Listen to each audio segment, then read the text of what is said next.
अस्सलाम वालेकुम class. 19th में की हमारी जो वीडियो चल रही थी उसका सेकंड पार्ट है। हमने पढ़ा कि what is doublet rule and what is octet rule. तो ये आपको क्वेश्चन भी आ सकता है, what is the difference between octet rule and doublet rule. आपने पहले डेफिनेशन लिखनी है दोनों की अलग अलग से, कि जब वैलेंस शेल के अंदर 2 इलेक्ट्रॉन्स अकोमोडेट किए जाते हैं तो उसको हम लोग डबलेट रूल कहते हैं। जब क्या होते हैं 8 इलेक्ट्रॉन्स एक्वायर किए जाते हैं तो उसको ऑक्टेट रूल कहते हैं। दोनों की आपने अलग अलग एग्जांपल भी कोट करनी है, ठीक है।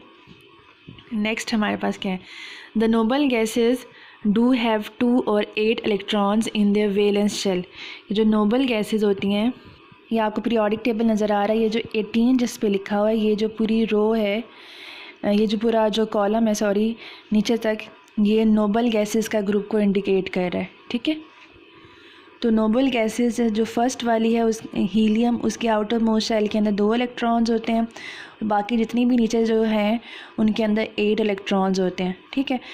तो इसलिए जो है ये ऑलरेडी स्टेबल होती हैं। It means all the noble gases have the valence shells completely field. कि इसका मतलब है कि उसके जो वैलेंस शेल मतलब कि जो आउटर मोस्ट शेल है वो कम्प्लीटली फिल्ड है। Their atoms do not have vacant space मतलब खाली स्पेस, जगह नहीं होती in the valence shell to accommodate extra electrons. क्योंकि हमने पढ़ा कि स्टेबिलिटी किस तरह से एक्वायर होती है, या तो आउटर मोस्ट शेल के अंदर 2 इलेक्ट्रॉन्स आ जाएं या 8 इलेक्ट्रॉन्स आ जाएं। तो ये जितने भी एलिमेंट्स हैं उनके वो ये कंडीशन जो है फुलफ़िल कर रहे हैं, इसलिए ये एक्स्ट्रा इलेक्ट्रॉन्स को अकोमोडेट नहीं करते। Therefore Nobel gases do not gain, ना ही वो इलेक्ट्रॉन्स को गेन करती हैं, ना ही ये लूज़ करती हैं, ना ही ये अपने इलेक्ट्रॉन्स शेयर करती हैं। मतलब कि ये नॉन रिएक्टिव है। नॉन रिएक्टिव मतलब ये किसी के साथ रिएक्शन नहीं करती, ठीक है। इसलिए इनको नोबल गैसेस कहते हैं कि किसी के साथ ये रिएक्ट नहीं करती। आपको क्वेश्चन आ सकता है कि why noble gases are non reactive, बल्कि हमने चैप्टर जो 3rd अभी कंप्लीट किया उसका पहला जो शॉर्ट क्वेश्चन था वो यही था, ठीक है। तो इसका आंसर मैंने आपको लगवाया था यहाँ से लेकर यहाँ तक। अच्छा, नेक्स्ट है the importance of noble gas electronic configuration lies in the fact that all other atoms try their best to have the noble gas electronic configuration. कि जो बाकी जो हैं एलिमेंट्स वो ख़ुद को स्टेबल करने के लिए जो नोबल गैसेस की इलेक्ट्रॉनिक कॉन्फ़िगरेशन है, मतलब कि उनके जो आउटर मोस्ट शेल के अंदर 2 और 8 इलेक्ट्रॉन्स जो है ना, वो उसी को जो है ना कंप्लीट करने की कोशिश करते हैं। फॉर दिस पर्पज़ एटम्स जो है ना कंबाइन करते हैं with one another which is called chemical bonding. वो किस तरह से फिर ये जो स्टेबिलिटी एक्वायर करते हैं केमिकल बॉन्डिंग से। केमिकल बॉन्डिंग मतलब कि किसी दूसरे वाले एटम्स के साथ शेयरिंग करके, या उनसे इलेक्ट्रॉन को गेन करके, या इलेक्ट्रॉन अपने लूज़ करके, ठीक है। In other words, atom form chemical bonds to achieve stability by acquiring inert gas electronic configuration.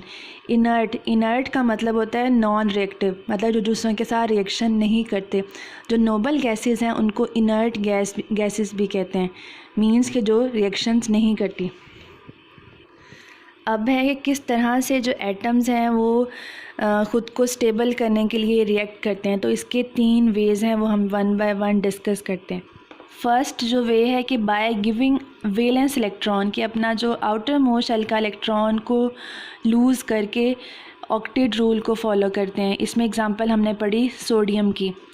Sodium जब अपना एक जो आउटर मोस्ट शेल का जब एक इलेक्ट्रॉन लूज़ कर देता है, Na पॉजिटिव में जाता है, तो उसका जो सेकंड शेल था उसके अंदर 8 इलेक्ट्रॉन्स पूरे हो जाते हैं।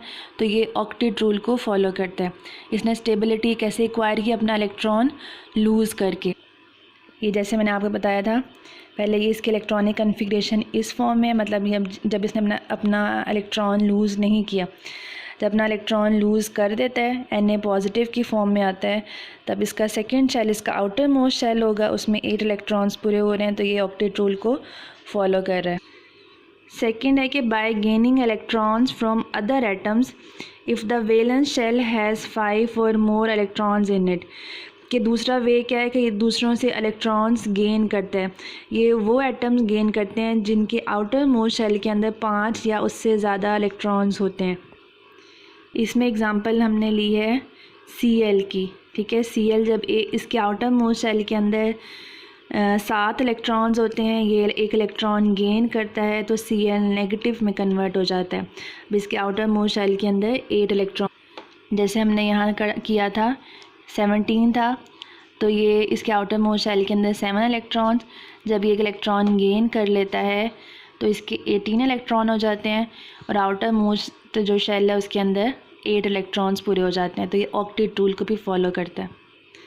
थर्ड हमारे पास एग्जाम्पल है वे कि by sharing valence electrons with other atom, कि अपना जो वैलेंस इलेक्ट्रॉन है, जो आउटर मोस्ट शेल के अंदर इलेक्ट्रॉन है, वो दूसरे एटम के साथ शेयर करके ये स्टेबिलिटी एक्वायर करते हैं। इसमें एग्जांपल है H2 मॉलिक्यूल की। जो हाइड्रोजन है इसका एक शेल होता है, उसके पास एक इलेक्ट्रॉन है, ठीक है। ये 2 एटम है हाइड्रोजन के, इसके पास भी एक इलेक्ट्रॉन है, इसके पास भी एक इलेक्ट्रॉन है। ये दोनों म्यूचुअली शेयर करते हैं अपना, ये भी अपना एक इलेक्ट्रॉन शेयर करता है और ये भी अपना इलेक्ट्रॉन शेयर करता है। म्यूचुअल शेयरिंग से जो बॉन्ड बनता है उसको हम लोग कोवलेंट बॉन्ड कहते हैं। तो ये कोवलेंट बॉन्ड बनता है, दोनों के आउटर मोस्ट शेल के अंदर 2-2 इलेक्ट्रॉन्स पूरे हो जाते हैं। तो इस तरह से ये अपना ये वाला जो है H2 मॉलिक्यूल डबलेट रूल को फॉलो कर रहा है, ठीक है। It means every atom has a natural tendency to have 2 और 8 electrons in its valence shell, कि इस तरह से क्या है कि हर जो एटम है उसके अंदर टेंडेंसी है कि वो 2 या 8 इलेक्ट्रॉन्स अपने वैलेंस शेल के अंदर जो है वो पूरे कर सके। The atoms having less than 2 और 8 electrons in the valence shell are unstable, जिन जो एटम्स के आउटर मोस्ट शेल के अंदर 2 या 8 इलेक्ट्रॉन्स नहीं होते, मतलब 2 से कम है या 8 से कम है, तो वो एटम्स क्या होते हैं, अनस्टेबल होते हैं, ठीक है। अब ये आगे क्या बताया हुआ कि position of an atom in the periodic table indicate its group number, कि क्या है कि एटम की जो पोजीशन है वो उसका ग्रुप नंबर इंडिकेट कर रहा है।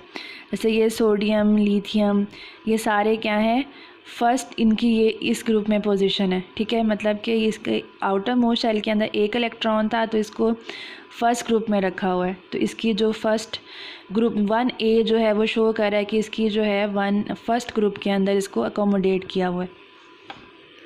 अब कहते हैं कि जो ग्रुप नंबर है वो किस तरह से असाइन किए हुए हैं, on the basis of the valence shell, कि वैलेंस शेल के अंदर कितने इलेक्ट्रॉन्स हैं उसी के हिसाब से जो है वो ग्रुप नंबर असाइन किए गए हैं।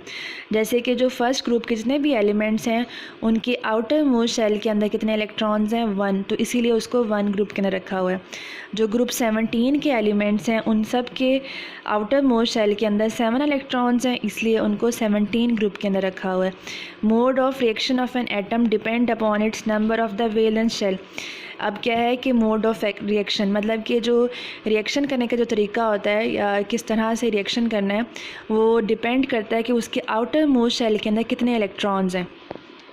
यहाँ से लेकर यहाँ तक आपका जो है ना लेसन कंप्लीट हो गया है। इस पे 18 मई की डेट लगा लें और जो आपका होमवर्क है डबलेट और ऑक्टेट रूल की जो डेफिनेशन वो आपने करनी है, दरमियान में लाइन लगानी है, ऊपर हेडिंग देनी है what is the difference between the doublet rule and octet rule. दोनों की अलग अलग डेफिनेशन लिखनी है, फिर उसकी एग्जांपल भी कोट करनी है जो मैंने आपको वीडियो में दिखाई थी। ठीक है, आज के लिए इतना ही था। अल्लाह हाफिज़, अपना ख्याल रखिएगा।